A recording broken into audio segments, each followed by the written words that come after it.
So I guess this is a result of globalization that you can find Coca-Cola tins on top of the Everest and Buddhist monk in Monterey. And so I just came 2 days ago from the Himalayas to your kind invitation, so I would like to invite you also for a while to the Himalayas themselves. And to show the place where meditators like me, who began with being a molecular biologist in Pasteur Institute and found their way to the mountains. So these are a few images I was lucky to take and be there. This is the Mount Kailash in eastern Tibet, wonderful setting. This is from Marlborough country.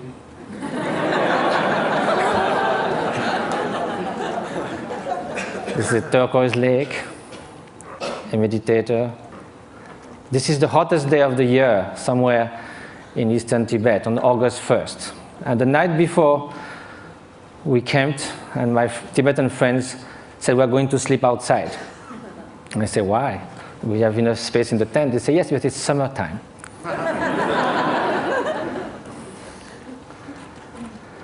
So now we are going to speak of happiness. As a Frenchman, I must say that there are a lot of French intellectuals that seems happiness is not at all interesting.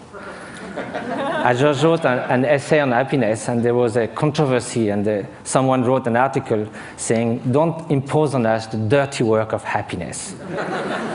We don't care about being happy. We need to live with passion. We like the ups and downs of life. We like our suffering because it's so good when it ceases for a while. This is what I see from the balcony of my hermitage in the Himalayas. It's about 2 meters by 3, and you are all welcome anytime. Now let's come to happiness, or well-being.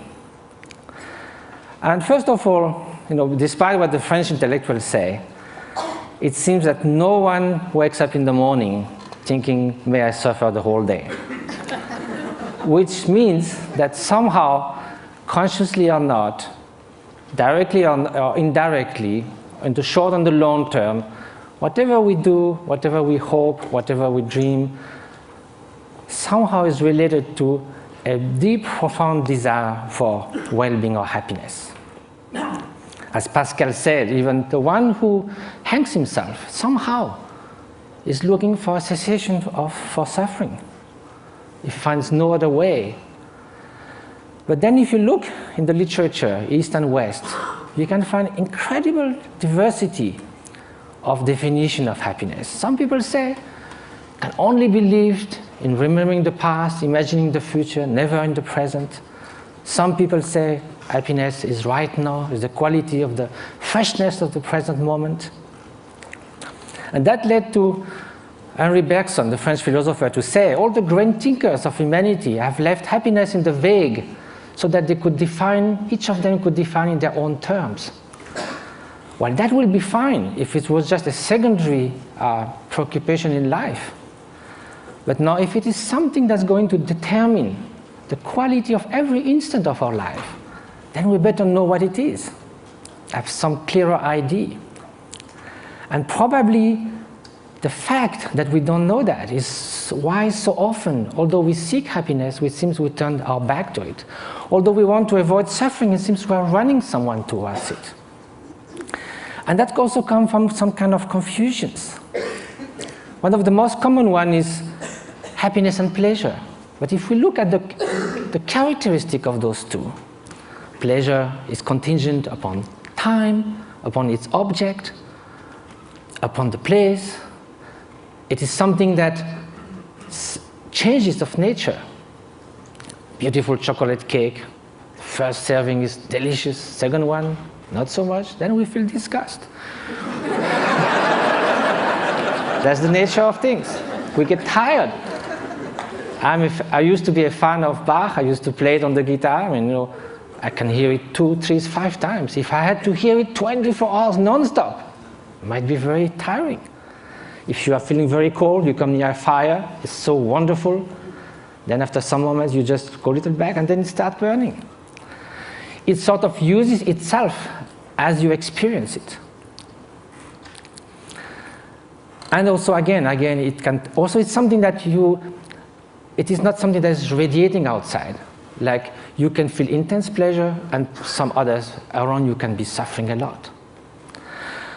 Now, what then will be happiness? And happiness, of course, is such a vague word.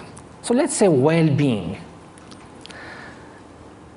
And so I think the best definition, according to the Buddhist view, is that well-being is not just a mere pleasurable sensation.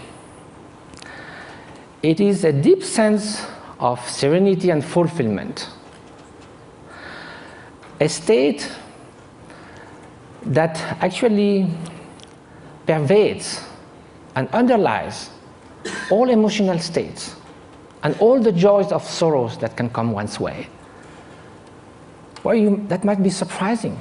Can we have this kind of well-being while being sad? In a way, why not?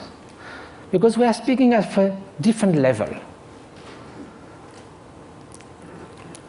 Look at the waves coming near the shore. When you are at the bottom of the wave, you hit the bottom. You hit the solid rock. When you are surfing on the top, you are all elated. So you go from elation to depression. There's no depth. Now, if you look at the high sea, there might be beautiful, calm ocean like a mirror. There might be storms, but the depth of the ocean is still there, unchanged. So now, how is that? It can only be a state of being, not just a fleeting emotion, sensation, even joy that can be the spring of happiness. But there's also wicked joy. You can rejoice in someone's suffering. So now, how do we proceed in our quest for happiness? Very often, we look outside. We think that if we could gather this and that, all the conditions, something like we say, everything to be happy, to have everything to be happy, that very sentence already bears the doom of destruction of happiness. To have everything. If we miss something, it collapses. And also when things go wrong, we're trying to fix things outside so much. But our control on the outer world is limited, temporary, and often illusory. So now look at the inner conditions. Aren't it stronger? Isn't it the mind that translates the outer condition into happiness and suffering? And isn't that stronger? We know by experience that we can be in what we call a little paradise and yet be completely unhappy within. The Dalai Lama was once in Portugal and there was a lot of construction going on everywhere. So one evening he said, look, you are doing all these things, but isn't it nice also to build something within? And he said, unless that, even you get a high-tech flat on the 100th floor of a super modern and comfortable building, if you are deeply unhappy within, all you are going to look for is a window from which to jump. So now, at the opposite, we know a lot of people who in very difficult circumstances manage to keep serenity, inner strength, inner freedom, confidence. So now if the inner conditions are stronger, of course the outer conditions do influence. And it's wonderful to live longer, healthier, to have access to information, education, to be able to travel, to have freedom. It's highly desirable. However, this is not enough. Those are just auxiliary help, conditions. The experience that translates everything is within the mind. So then when we ask oneself how to nurture the conditions for happiness, the inner conditions, and which are those which will undermine happiness. So then this needs to have some experience. We have to know from ourselves there are certain states of mind that are conducing to this flourishing, to this well-being, what the Greek call eudaimonia, flourishing. And there are some which are adverse to this well-being. And so if we look from our own experience, anger, hatred, jealousy, arrogance, obsessive desire, strong grasping, they don't leave us in such a good state after we have experienced it. and also they are detrimental to others' happiness. So we may consider that the more those are invading our mind, and like a chain reaction, the more we'll feel miserable, we'll feel tormented. At the opposite, everyone knows deep within that an act of selfish generosity, if from the distance, without anyone knowing anything about it, we could save a child's life, make someone happy. We don't need a recognition. We don't need any gratitude. Just the mere fact of doing that feels such a sense of adequation with our deep nature. And we would like to be like that all the time. So is that possible? To change our way of being, to transform one's mind? Are those negative emotions or destructive emotions inherent to the nature of mind? Is a change possible in our emotions, in our traits, in our moods? So for that we have to ask, what is the nature of mind? And if we look from the experiential point of view, there is a primary quality of consciousness. That is the mere fact to be cognitive, to be aware. Consciousness is like a mirror that allows all images to rise on it. You can have ugly faces, beautiful faces in the mirror. The mirror allows that, but the mirror is not tainted, is not modified, is not altered by those images. Likewise, behind every single thought, there is the bare consciousness, pure awareness. This is the nature. It cannot be tainted intrinsically with hatred or jealousy, because then, if it was always there, like a dye that would permeate the whole cloth, then it would be found all the time somewhere. We know we're not always angry, always jealous, or always generous. So because the basic fabric of consciousness is this pure cognitive quality that differentiates it from a stone, there is a possibility for change because all emotions are fleeting. That is the ground for mind training. Mind training is based on the idea that two opposite mental factors cannot happen at the same time. You could go from love to hate, but you cannot at the same time, toward the same object, the same person, one to harm and one to the good. You cannot in the same gesture shake hand and give a blow. So there are natural antidotes to emotions that are destructive to our inner well-being. So that's a way to proceed. Rejoicing compared to jealousy, a kind of sense of inner freedom as opposite to intense grasping and obsession, benevolence, loving kindness against hatred. But of course, each emotion then would need a particular antidote. Another way is to try to find a general antidote to all emotions. And that's by looking at their very nature. Usually, when we feel annoyed, hatred, or upset with someone, or obsessed with something, the mind goes again and again to that object. Each time it goes to the object, it reinforces that obsession or that annoyance. So then it's a self-perpetuating process. So what we need to look now is, instead of looking outward, we look inward. Look at anger itself. It looks very menacing, like a billowing monsoon cloud, thunderstorm. But we think we could sit on the cloud, but if we go there, it's just mist. Likewise, if you look at the thought of anger, it will vanish like frost under the morning sun. If you do this again and again, the propensity, the tendencies for anger to arise again will be less and less each time you dissolved it. And at the end, although it may arise, it will just cross the mind like a bird crossing the sky without leaving any track. So this is the principle of mind training. Now, it takes time because it took time for all those faults in our mind, the tendencies to build up. So it will take time to unfold them as well. But that's the only way to go.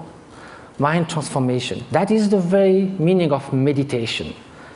It means familiarization with a new way of being, new way of perceiving things, which is more in adequation with reality, with interdependence, with the stream and continuous transformation which our being and our consciousness is. So the interface with cognitive science, since we need to come to that, and what was the subject of we have to deal in such a short time, with brain plasticity. Brain was thought to be more or less fixed. All the neuronal connection in numbers and quantities were thought till the last 20 years, thought to be more or less fixed when we reach the adult age. Now recently it has been found that it can change a lot. A violinist, as we heard, we have done 10,000 hours of violin practice. Some area that controls the movements of fingers in the brain change a lot. Increase and reinforcement of the synaptic connections. So can we do that with human qualities, with loving kindness, with patience, with openness? So that's what those great meditators have been doing.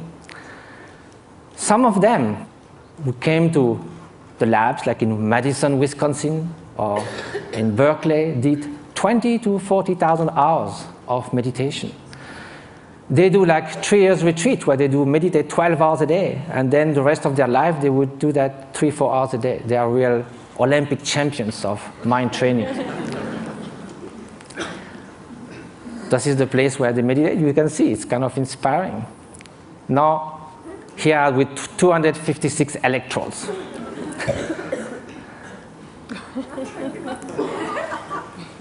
So what did they find? Of course, same thing, the scientific embargo. A paper has been submitted to Nature. Hopefully it will be accepted.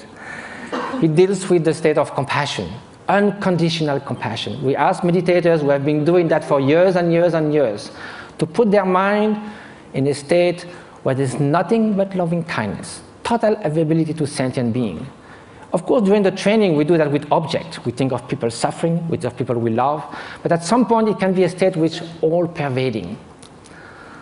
Here's the preliminary result, which I can show because it's already been shown. The bell curve shows 150 controls.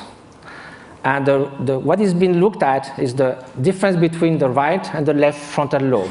In very short, people who have more activity on the right side of the prefrontal cortex are more depressed, withdrawn, they don't describe a lot of positive affect.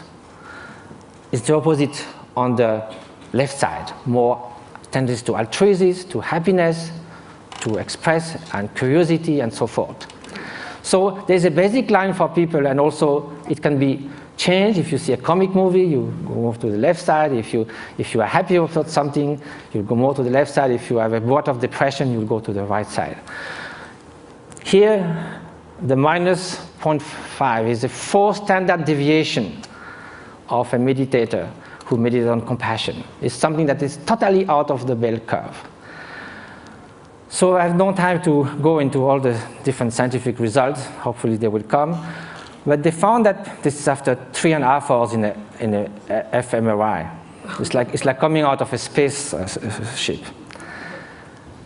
Also, it has been shown in other labs, for instance, Paul Ekman's labs in Berkeley, that some meditators are able also to control their emotional response more than it could be taught. Like the startle experiments, for instance. If you sit a guy on a chair with all this kind of apparatus measuring your physiology, and there's kind of a bomb that goes off. It's a so instinctive response that in 20 years, they never saw anyone who would not jump.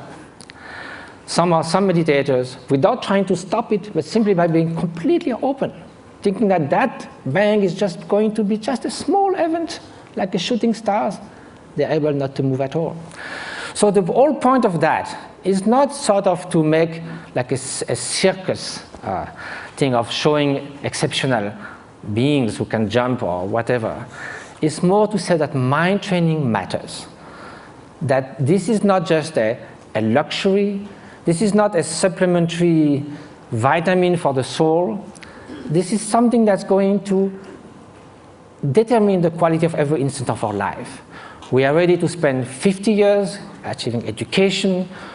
We love to do jogging, fitness.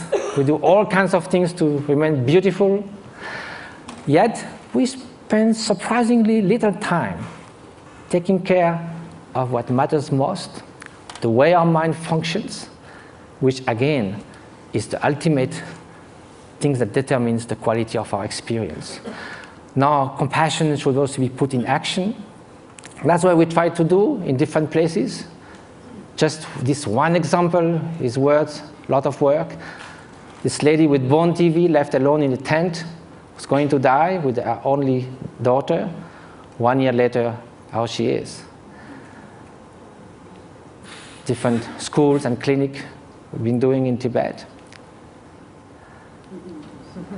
And just I leave you with the beauty of those looks that tells more about happiness that I could ever say.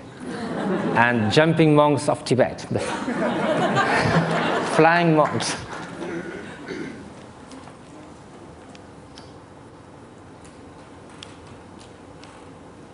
Thank you very much.